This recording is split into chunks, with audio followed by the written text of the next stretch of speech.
Salve, salve, filhotinho! Seja bem-vindo para mais uma videoaula, mais uma mega revisão. Meu Deus, vai ser muito forte, Bruninho. Mas antes, filhote, não se esqueça, dê aquele like, se inscreva no canal, compartilhe para que o nosso trabalho possa crescer ainda mais, tá bom, filhote? Olha só, filhotinho, nós temos aqui, Bruninho, tá? Importante para a tua prova, tá, filhotinho? Você vai ter aqui as chamadas camadas da Terra, tá, Bruninho? Então você vai ver aqui, tá? Nós temos aqui, Bruninho, a primeira camada. Você vai observar aqui que vamos chamar essa camada de crosta terrestre, tá? Então você vai ter aqui uma primeira camada importante você analisar, tá, filhote? Essa região bem aqui, ó, tá? Então aqui nós temos a primeira camada que nós vamos chamar de crosta, tá? Então você vai ter a crosta terrestre. Importante você visualizar, Bruninho, que essa crosta ela vai ser dividida em uma crosta continental e uma crosta oceânica. Então aqui eu vou ter, ó, Bruninho, o oceano. Então essa parte que tem o oceano eu vou chamar de crosta oceânica. E essa outra parte que ela é formada por rocha, eu vou ter aqui a crosta continental. Então a crosta continental, tá? E a crosta oceânica. Perfeito, Bruninho? Agora é importante você observar, tá, filhote, que logo após a crosta nós temos uma camada que é chamada de manto. Então aqui você tem o famoso manto, tá, Bruninho? Agora é importante você visualizar que o manto ele vai ser dividido, né? Então eu tenho o manto superior, tá? E o manto inferior. Tá? No manto superior você vai ter a presença das correntes de convecção. Meu Deus, Bruninho, isso aqui é muito forte, tá? Então fica atento, porque no manto eu vou ter a presença da corrente de convecção. Tá, Bruninho? Então eu vou ter a corrente de convecção. Essa corrente de convecção é que vai fazer pressão empurrando a crosta, tá, Bruninho? Então esse calor no interior da Terra vai fazer pressão e vai deslocar a crosta, provocando os movimentos das chamadas placas tectônicas, tá certo, Bruninho? Importante também te dizer, Bruninho, que esse manto, tá, você vai ter a presença aí do magma, tá? A presença do magma.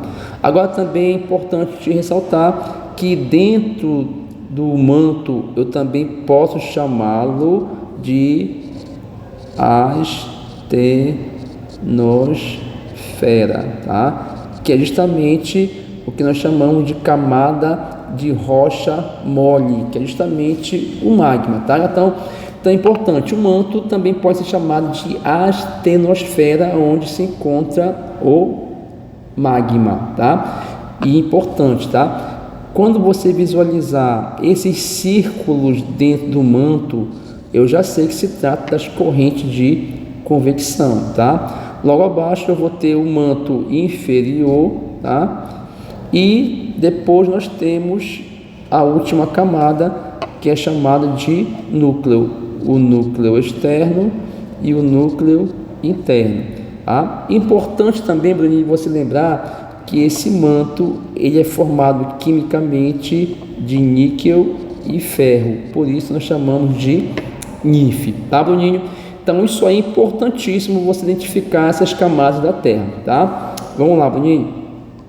Depois você vai perceber que nós temos a chamada teoria, olha lá, então eu tenho aqui a teoria da deriva continental, beleza? A teoria da deriva continental, ela foi criada pelo Alfred Wegener, onde ele vai defender a existência de um único continente, tá, Bruninho? O único continente. Esse único continente nós chamamos de Pangeia, tá? Então essa imagem você está observando aí é a Pangeia, tá, Bruninho? Então, todos os continentes estão juntos, correto, filhote? Então, qual é a teoria da deriva continental? Que no passado, os continentes que você conhece como América, África, Ásia, etc., no passado eles estavam juntos, formando um único continente chamado de Pangeia, tá?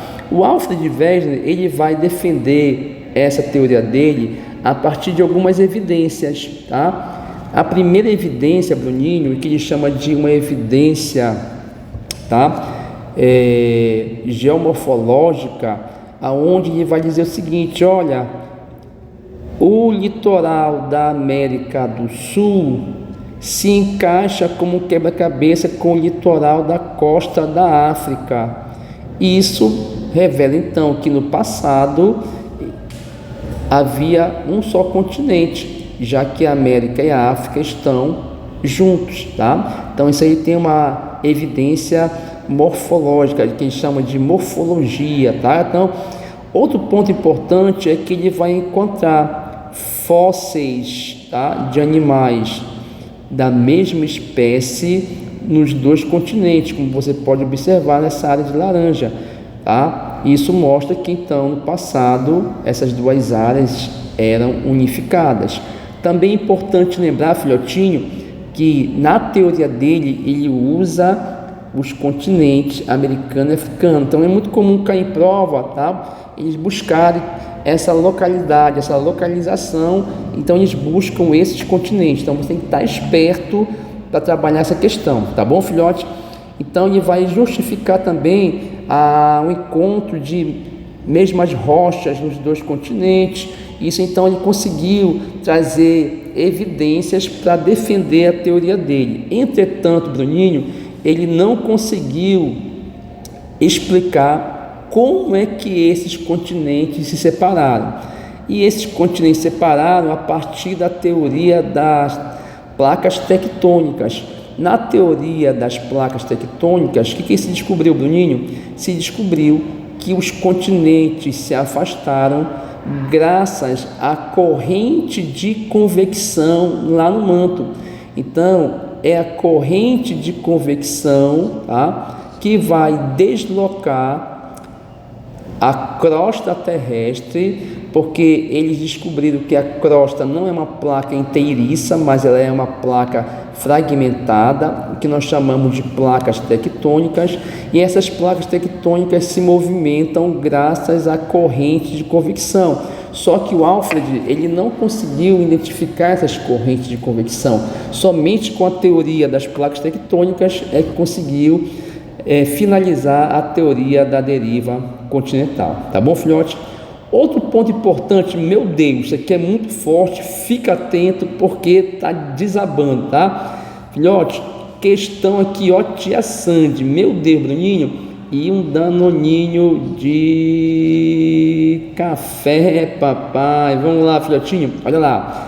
Veja, Bruninho, você é importante, quando você pegar a imagem, você tem que olhar para as setas, é ela que vai te dar a direção, Bruninho. Veja, as setas estão mostrando que as placas vão se chocar.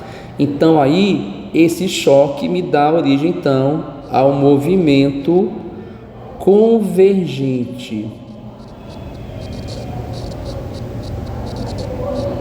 Ao movimento convergente, tá?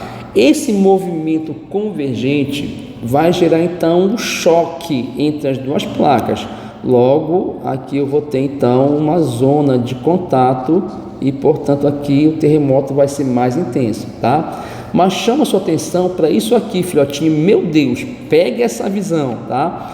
A placa então se choca e a placa mergulha em direção ao manto, tá? Então, do choque, da convergência, uma das placas ela mergulha. E ao mergulhar para o manto, ocorre o fenômeno da subducção. Meu Deus, Bruninho, o que é a subducção? É o mergulho da placa no movimento convergente. E aí observa, essa placa mergulhando para o manto, devido à elevada temperatura, ela vai derreter, tá? Transformando-se em magma, tá? Então, muito cuidado, tá? Olha lá, danoninho, tá? De banana, Bruninho, tá? Então, já tenho aí um movimento convergente. Depois, Bruninho, nós temos outra situação. Observa que aqui, Bruninho, tá? Nós temos as setas de novo. Olha lá, as setas aqui estão se afastando, Bruninho. Se estão se afastando, eu tenho o movimento divergente. Meu Deus, Bruninho, movimento divergente, tá? E que é o movimento divergente? É quando as placas se afastam. Meu Deus, Bruninho, as placas se afastaram. Veja, quando as placas se afastam, abre-se uma fenda, abre-se uma brecha, Bruninho, tá? Essa brecha permite a passagem de quem, Bruninho? Permite a passagem do magma. Então, o magma ele vai ser extravasado, o magma ele vai sair, tá, Bruninho? Só que observa, ao sair, ele entra em contato com a água do oceano, como você pode observar aqui, ó, tá? Entra em contato com a água do oceano. Ao entrar em contato com a água do oceano, esse magma ele vai se resfriar. Meu Deus, Bruninho, ao se resfriar, acaba formando no fundo do oceano, tá, uma pequena cadeia montanhosa. Essa cadeia montanhosa que se forma no fundo do oceano, nós chamamos de dorsal, tá?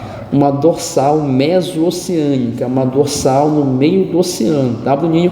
Então, posso dizer, então, Bruninho, que como consequência do movimento divergente, eu tenho a formação da dorsal. Então, veja, do movimento convergente surgiu a subducção, do movimento divergente surgiu a dorsal. Meu Deus, Bruninho, agora observa, nós temos aqui outra situação, tá, Bruninho? Temos aqui, então, duas placas em sentidos contrários, por isso é importante você olhar a seta. Só que as placas elas estavam uma do lado da outra, paralela à outra, não uma de frente para a outra, tá? Então elas estão paralelas. Quando elas estão paralelas, ocorre o movimento transcorrente, tá? Também posso chamar de movimento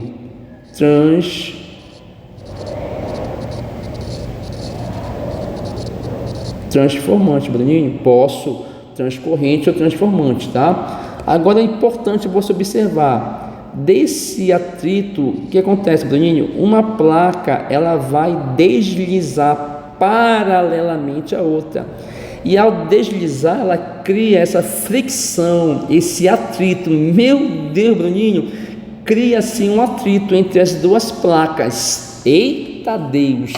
Desse atrito das duas placas surge o que nós chamamos de falhas. Então vou ter as falhas geológicas. Eita, Bruninho, é muito forte. Meu Deus, ei, deixa o like, papai. Ah, então eu posso dizer, Bruninho, que aqui eu tenho uma outra consequência, que é a formação de falhas, tá? Falhas são fraturas que ocorrem nas placas devido a esse atrito de uma com a outra, tá? Importante você lembrar que nós trabalhamos em sala de aula que a falha com maior destaque é a falha de San Andreas, que fica onde, Bruninho?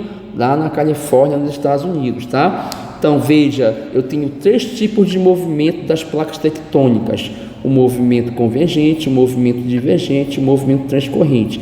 Cada movimento desse aí é importante para a tua prova e também é importante saber as consequências.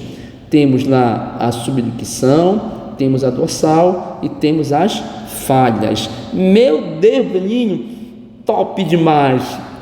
Vamos lá. Aí, Bruninho, nós temos também, Bruninho, essa questão de solo.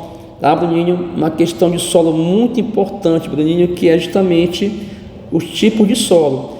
Eu vou ter então, Bruninho, um solo, Bruninho, um solo jovem. Meu Deus, Bruninho, tá? Um solo jovem. Veja que no solo jovem eu vou ter grande quantidade de rocha-mãe, também chamamos de rocha matriz. Eita Deus, isso é forte demais, tá, Bruninho? Essa rocha-mãe, ela é maior.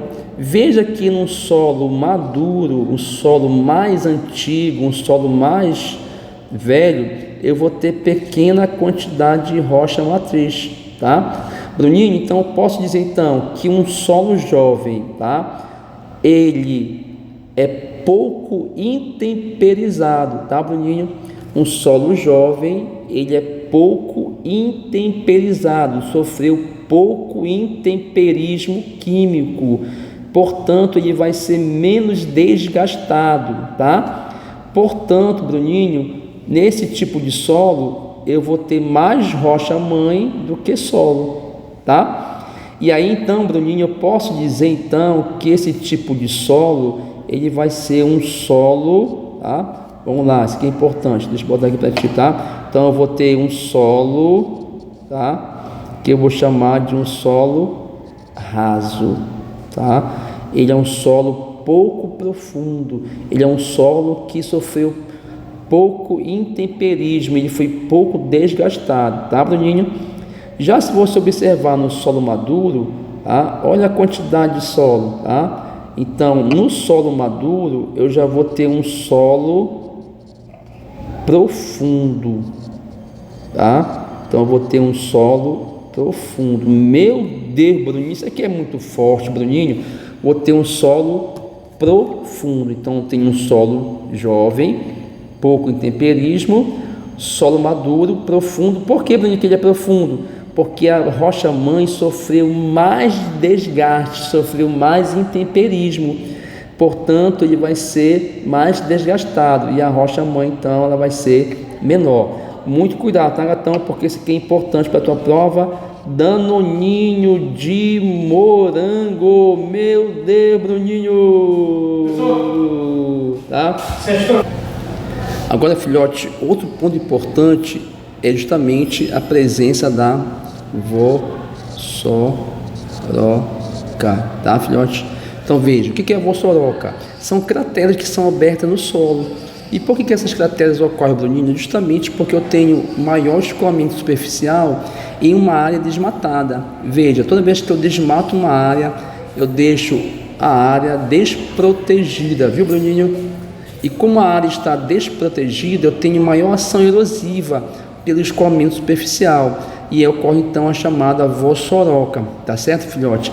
Então, dentro desse contexto, é importante você visualizar que nós temos técnicas para evitar esse tipo de fenômeno, técnicas de contenção ou técnicas de manejo do solo, que é justamente, Bruninho, a prática do terraceamento, tá? E da curva de nível. Então, se você observar a formação de terraceamento, então o terraceamento são esses terraços, tá? Que são construídos principalmente em terrenos com declives, tá? Onde a água da chuva vai escorrer, tá? Em função da declividade, ela tende a escorrer com maior velocidade, que nós chamamos de escoamento superficial. Mas agora a água da chuva vai descer degrau por degrau, diminuindo a ação erosiva. Então eu posso dizer, Bruninho, que a técnica do terraceamento é uma maneira de você evitar erosão? Então aqui, ó, o terraceamento, ele evita erosão, retém a água e deixa a região mais fértil. Muito comum em países asiáticos, onde você tem a plantação da rizicultura, tá? Nós temos, Bruninho, também, além do terraceamento, nós temos a famosa curva de nível, tá? Nas curvas de nível, você introduz a plantação em forma de curva, tá? Aonde a água da chuva, ela vai sendo freada, tá? Olha só, Bruninho. Então você vai ter aqui a plantação, olha que legal. Então você vai ter aqui, Bruninho, a plantação, tá? A plantação, tá? A plantação e a água da chuva vai escorrendo e vai sendo freadas por essas camadas de vegetação. Então a água ela vai escoar com menor velocidade porque ela vai sendo freada pela curva de nível, e aí você diminui o processo erosivo. Então nós temos duas maneiras de evitar a erosão e evitar a formação de vossorocas, por exemplo, que é justamente a técnica de curva de nível, tá? Que é essa aqui, e o terraceamento, que é essa aqui, criação de terraços. Tá bom, filhote? Bons estudos, até a próxima, abraço.